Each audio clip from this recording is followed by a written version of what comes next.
Inilah perjuangan kita, saudara, yang tidak pernah ada hentinya kecuali nafas kita berhenti. Disitulah kita berhenti berjuang.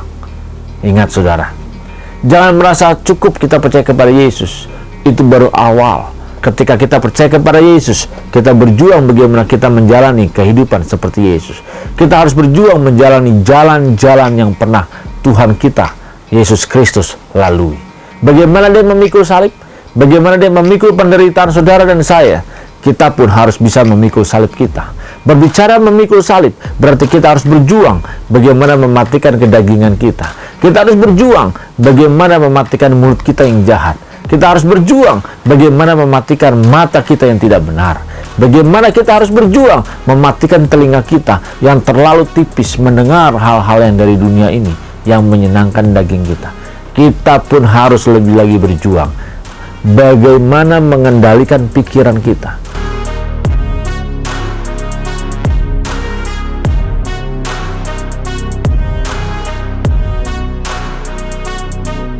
Shalom, saudara yang dikasihi oleh Tuhan Yesus Kristus, dimanapun saudara berada saat ini.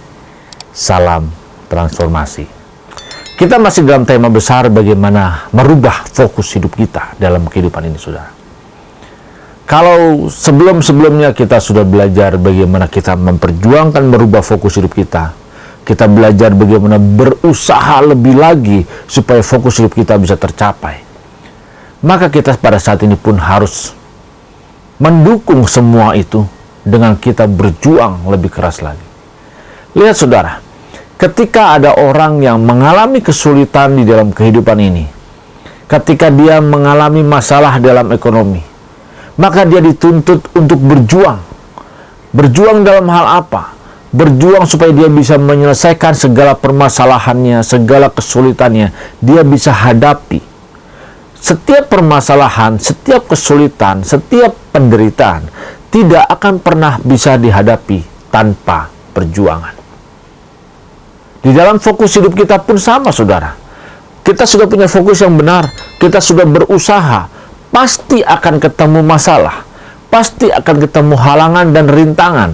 Justru ketika kita ketemu masalah, ada halangan dan rintangan, atau mungkin kita mengalami jalan buntu, kita merasa depresi, justru disitulah saudara butuh berjuang lebih keras lagi. Tidak ada sesuatu yang bisa kita raih tanpa perjuangan. Segala sesuatunya harus kita raih dengan berjuang. Di dalam kehidupan kita, terlalu banyak orang percaya merasa bahwa dia tidak perlu berjuang. Dia merasa percaya Yesus sudah cukup, lalu dia tidak perlu berjuang. Padahal ketika dia percaya kepada Yesus Kristus Tuhan, kalau kita percaya, maka kita harus berjuang. Berjuang di dalam hal supaya kita bisa mengarahkan hidup kita untuk menggenapi, untuk memenuhi seperti apa yang Bapa di surga inginkan. Perjuangan ini bukan hanya 1 hari. Perjuangan ini bukan hanya 2 hari atau 5 hari. Bukan hanya 1 tahun, 5 tahun, 10 tahun. Tetapi perjuangan ini sampai saudara menghembuskan nafas terakhir. Inilah perjuangan kita. Terlalu banyak yang harus kita perjuangkan dalam hidup ini. Terlalu banyak perjuangan-perjuangan yang harus terus kita pertahankan, yang harus kita gerakan, saudara.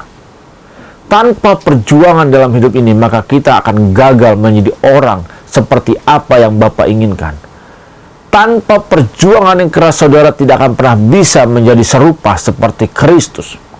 Kalau kita membaca kisah tentang kehidupan Yesus ketika dia di dunia ini, bagaimana dia menghadapi orang-orang Farisi yang berusaha mengkhianati dia, yang berusaha untuk mencari kesalahan dia, yang berusaha untuk membunuh dia, yang berusaha untuk memenjarakan dia. Perhatikan, adakah Yesus membalas setiap usaha dari orang Farisi tersebut? Adakah Yesus ketika dia dibully, dia dijelek-jelekan, dia berusaha untuk membela diri? Adakah ketika dia dibully dan difitnahkan, dia mengklarifikasinya? Sungguh luar biasa ketika kita melihat ini, menyadari ini. Tuhan kita Yesus Kristus tidak pernah melakukan itu. Justru yang dia lakukan adalah dia membuktikan bahwa dia benar. Dia membuktikan bahwa memang dialah anak Bapa di surga. Surga, ingat, dia tinggalkan surga. Dia tinggalkan segala kekuasaannya. Dia tinggalkan segala kemewahan surga. Dan dia turun ke bumi. Dia menjadi sama seperti saudara dan saya. Dia hidup seperti kita. Dia menghadapi peperangan kedagingannya. Dia menghadapi bagaimana dibuli dan difitnahkan oleh orang-orang yang jahat. Tetapi dia menunjukkan kepada kita, saudara, bagaimana seharusnya dia hidup. Ketika dia difitnah, ketika dia berusaha untuk dipenjarakan, dia tidak melawan. Tetapi dia tunjukkan dari perilaku hidupnya bahwa dia benar-benar Tuhan. Dia tunjukkan bahwa memang dia benar-benar benar. Bagaimana dengan kehidupan kita saat ini, saudara? Di tengah-tengah zaman yang semakin lama membawa kita semakin kepada kehancuran, justru kita berusaha untuk membela diri kita dengan cara kita. Ketika kita dibully, ketika kita difitnahkan yang jahat, kita selalu berusaha untuk membuktikan dengan cara kita. Padahal seharusnya, kalau kita meneladani pribadi Kristus, kita harus berjuang dengan sangat keras bagaimana kita membuktikan dalam kehidupan kita bahwa memang kita berjalan di dalam kebenaran. Bukan kita berjuang menceritakan kita sedang berada di dalam jalan kebenaran, tetapi kita harus berjuang dengan keras bahwa sesungguhnya memang kita sedang menjalani kebenaran tersebut. Inilah perjuangan kita, saudara, yang tidak pernah ada hentinya kecuali nafas kita berhenti. Disitulah kita berhenti berjuang. Ingat, saudara, jangan merasa cukup kita percaya kepada Yesus. Itu baru awal. Ketika kita percaya kepada Yesus, kita berjuang bagaimana kita menjalani kehidupan seperti Yesus. Kita harus berjuang menjalani jalan-jalan yang pernah Tuhan kita, Yesus Kristus, lalui. Bagaimana dia memikul salib, bagaimana dia memikul penderitaan saudara dan saya, kita pun harus bisa memikul salib kita. Berbicara memikul salib, berarti kita harus berjuang bagaimana mematikan kedagingan kita. Kita harus berjuang bagaimana mematikan mulut kita yang jahat. Kita harus berjuang bagaimana mematikan mata kita yang tidak benar. Bagaimana kita harus berjuang mematikan telinga kita yang terlalu tipis mendengar hal-hal yang dari dunia ini yang menyenangkan daging kita. Kita pun harus lebih lagi berjuang bagaimana mengendalikan pikiran kita. Orang lain tidak pernah bisa mengendalikan pikiran saudara. Justru saudaralah yang harus bisa mengendalikan pikiran saudara. Selama ini kita sering berdoa, Tuhan tolong kendalikan pikiranku, Tuhan supaya pikiranku lurus, Tuhan supaya pikiranku benar. Bukan Tuhan yang meluruskan pikiran saudara, tetapi saudaralah yang mengambil keputusan, berjuang, meluruskan dan merubah cara berpikir saudara.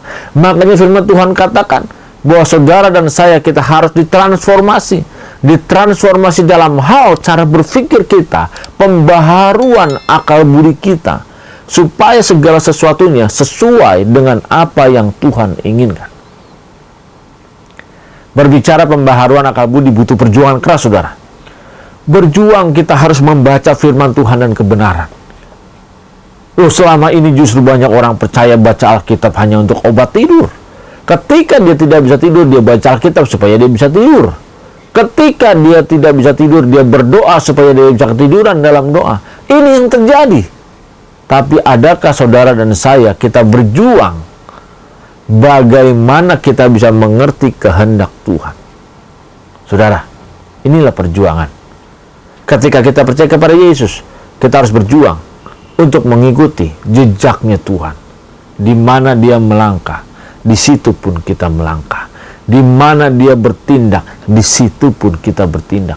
Sering sekali ketika kita mengikuti jejaknya Tuhan, kita merasa kita berjalan di dalam jalan yang gelap. Kita tidak tahu arahnya kemana. Tapi satu hal, kalau kita beriman kepada Yesus Kristus Tuhan, kita tahu bagaimana kita harus bisa menjadi seperti dia yang kita imani, yang kita yakini.